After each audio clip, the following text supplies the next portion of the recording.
Hi everyone, so the Gauntlet has been out for nearly a week. I've been trying relatively hard to get that rank 1 for the end of the week. Currently it's looking pretty good. This is a run last night that I did where I managed to finish with 965k points on my rogue, and this is currently the number 1 on hardcore. So I'm trying to crack 1 million, but I think I would have to adjust my route a little bit more. In general, it's mostly about the routes and not so much about the build. However, of course, you want to have a strong enough build that also has all the mobility in the world to actually go through those runs. And I made a video about the Barrage setups that we expected pre-patch, basically. And now that we've actually played with the new changes, the new aspects and all that, I want to give you an update. So this build is currently like the best build, or like one of the best builds they can make for the Gauntlet in particular. Barrage is the name of the game, and it's also without combo points. So this is a preparation Barrage rogue that has Shadow Clone on the bar. And now you might say, what the hell? And I don't blame you, but it actually has some pretty interesting interactions. So there are some variations of this. Currently I'm playing this with Shadow Imbue. There's also Cold Imbue people, but it's ultimately the same thing. Most importantly, you have a lot of mobility. You have the double dash with the double shadow step from the Ravager aspect. And then we have the Shadow Clone that allows us to reset all of your cooldowns. So you get your charges back whenever you Shadow Clone. You also reset your Shadow Imbue, for example.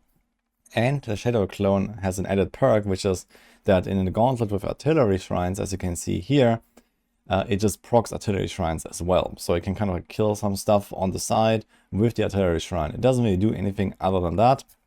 But when that is active, which is like 60% of the run or 70% of the run, well, it also does help a little bit at least. And then we have the Shadow Imbue or the Cold Imbue. Like either way, you can either do a bit more AoE or a bit more single target damage. There's a lot of elites to kill in this Gauntlet. So yeah, depending on the situation, one helps you a bit more than the other. I tried both. I was generally enjoying Shadow Imbue more, but some of the top scores have been done with Cold Imbue as well. I think it ultimately doesn't matter all too much. And then it's just about spamming Barrage as much as possible. Now this is made a bit easier than normal in this setup here because I'm running a Starless Skies ring. This is the uber unique ring that gives you resource cost reduction, but it is definitely quite doable without, because first of all you have a lot of channeling pylons, but even outside of the Gauntlet, for example, if you have a Sky Hunter, then you do 3 shots, you proc precision, and whenever that happens, you basically get like a bit more than 1 barrage for free already, and then you have some passive regeneration. You can maybe put like, you know, a resource roll somewhere, and your resource is basically always full. So this is kind of how the setup works. So I made this planner here. This is the Gauntlet Barrage planner. You can also find this on my Discord as always. So for example, here I have my builds channel. So this is here, but it's also linked in the description here for the YouTube video. So basically I have a standard variant and an Uber Unix variant, so not everyone has access to Uber Unix. And there's only 2 changes between them. Number one is here for the Gauntlet in particular, I have the Goldslayer crown, which I think is actually a fairly decent item here because of this extra boss nuke damage that you get.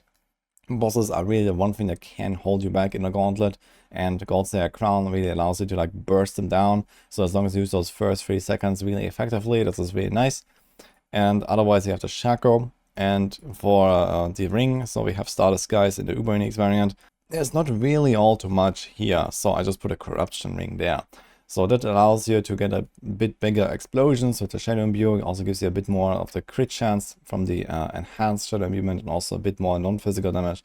So it's kind of something, but yeah, ultimately the Starless Skies is way better. So this is kind of like the big item here that you want to try to get for this setup in particular. But for the rest of the setup, here's the skill tree, and we have the Paragon. I'm going to walk you through this real quick. We also have the aspects here, so the remaining aspects are accelerating on the neck. We want a lot of attack speed here because in the Gauntlet you want to go fast, and that includes the attack speed as well. We have elements here, so it's just like kind of free damage. It especially helps on the first boss where you have like no shrines. So you try to start the run when you are on the Shadow cycle, and then you go in and do like Shadow Imbue, Concealment, Shadow Imbue again, Shadow Clone, Shadow Imbuement again. So you can do like 6 shots in a row basically with Shadow Imbued, and then you know, if you time it well, then it switches to the physical and you just spam down the boss with physical attacks. So you can like min-max a little bit like this. For the rest of the run, you don't really care if it's up or not, and you just hope for the best. Then we have the inner calm here. This is kind of the same story. It's mostly about killing those bosses fast, in particular the first one, the Tomb Lord at the start, for example. And you just try to, like, you know, shadow step on him, stand still, and keep shooting, and you get a 40% damage buff. And in fact, you can actually shadow step again to the target, and it will not break the buff. So like this, you can reposition when the boss moves away from you, and you keep your 40% damage bonus. Other than that, also, you don't really care about inner calm, but there's just like a lack of good offensive aspects to put in here, so we're running this. Then we have the Edge Masters aspect, 20% extra damage, and we have the branching volleys, of course, for Barrage. This is like the newly buffed crazy aspect, and this really helps you to put your AoE clear to the next level, basically. And then we have the utility aspects here, is Quickening Fog. So previously I was running Resistant Assailants, which is a new aspect that resets your concealment cooldown, which is also pretty nice. But if you want to go as fast as possible, then Quickening Fog is the way. It just gives you more dashes. So we reset the cooldown, and we can also reset the cooldown with a Methodical Dash. So basically what happens is you dash into a pack, and this will proc the 3 seconds cooldown reduction. And then this will also proc, at least on some targets, because the smoke grenade will hit them, and then you hit them with the dash. And yeah, it kind of like, you know, gives you even more CDR basically. So that's kind of nice. Here's the Ravagers for the double shadow step. This also allows you to just not only have more shadow steps, but also like it has like a much better synergy with like the shadow clone preparation combo, for example, or the channeling shrines and stuff like that. So you can kind of just like continuously shadow step. You can kind of just hold down shadow step the entire run as you run through the map. And whenever there's a target on your cursor, you're going to jump to them, and you know, you can like fly forward like this between the dashes and the shadow steps, and maybe an evade here and there. And finally, the Sky Hunter here, you should really have that thing. It's just really good for any kind of range build right now, and it also helps a lot with the resources here. Now for the skill tree, you need to have 2 points here in any of the basic skills to move on. So we just have them there in the Heartseeker. Then we use the vulnerable barrage thing here. We don't really need the crit thing because we have precision that does most of the crit work here for us. We have Stellar Step for more movement speed. Here's a Shadow Step with a lower cooldown. Here's a dash. You want to put 5 points in there just because it reduces the cooldown. You see here, each point reduces the cooldown, so you want to try to get as much as possible. We have Agile. It's just kind of like, yeah, kind of whatever, but there's not really much more to spend points on. This is just a defensive choice, really. Concealment, this also should have 5 points, and especially when you have the Shaco, it's kind of nice because it gets even lower cooldown, but it is fine because you reset everything pretty frequently, but you want to try to put 5 points here. You can also get energy there, and you can also make stuff vulnerable there. We have the 2 points in the smoke grenade for the enhanced smoke grenade, so sometimes it can dash into a pack and you can get this 25% extra damage. So on some elite packs, if you time that well, because you know where they are, you can like dash into the pack, they get smoke grenaded, and you can blast them down with like 1 or 2 shots. And then we have a bunch of the offensive passes here: Exploit, Malice, and Weapon Mastery. And finally, here's the Shadow Imbue. We use the mixed Shadow Imbuement with the non-physical damage. Also, we want to max this out.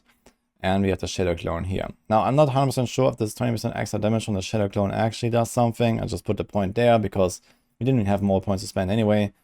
So this might help for the artillery shrine combo that I explained, but I didn't actually test this. But you also get the Unstoppable there, which is nice for Tibalt's Will. So you proc Tibalt's Will with the Shadow Clone and with Shadow Step and even with Concealment.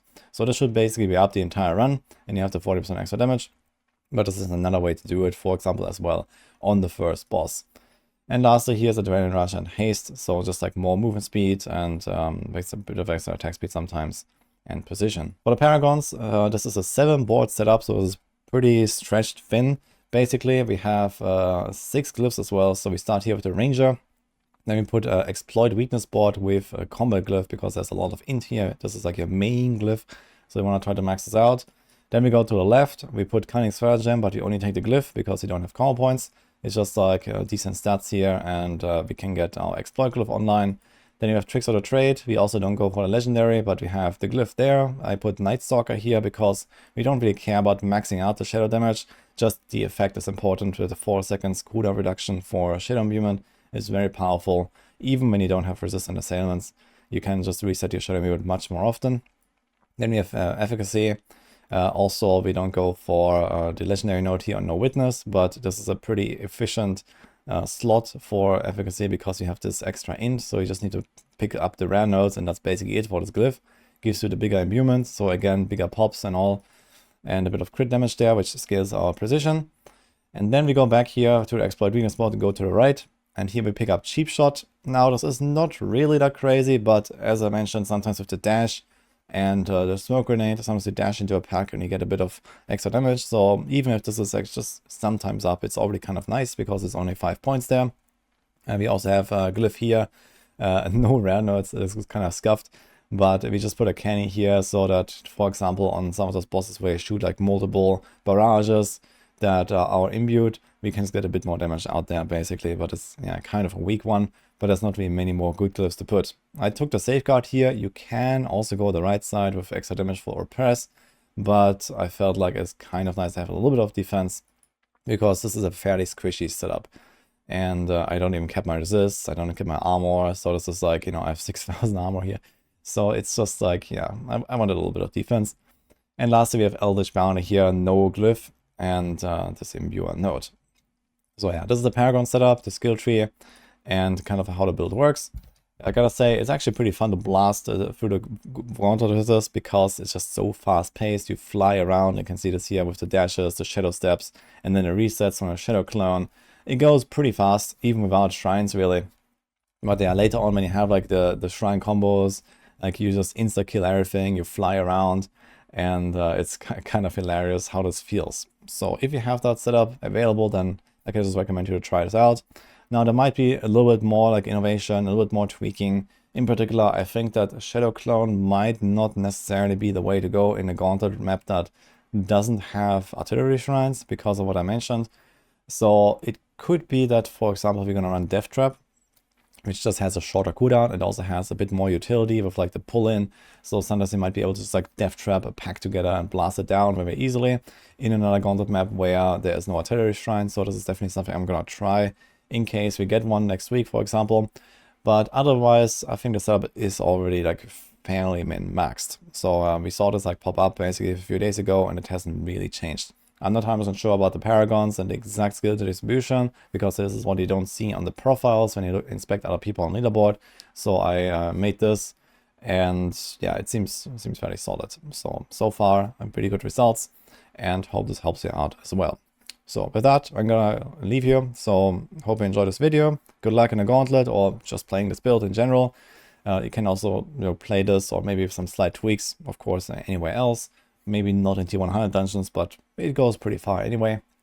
And otherwise, hope you liked this video, and see you guys next time.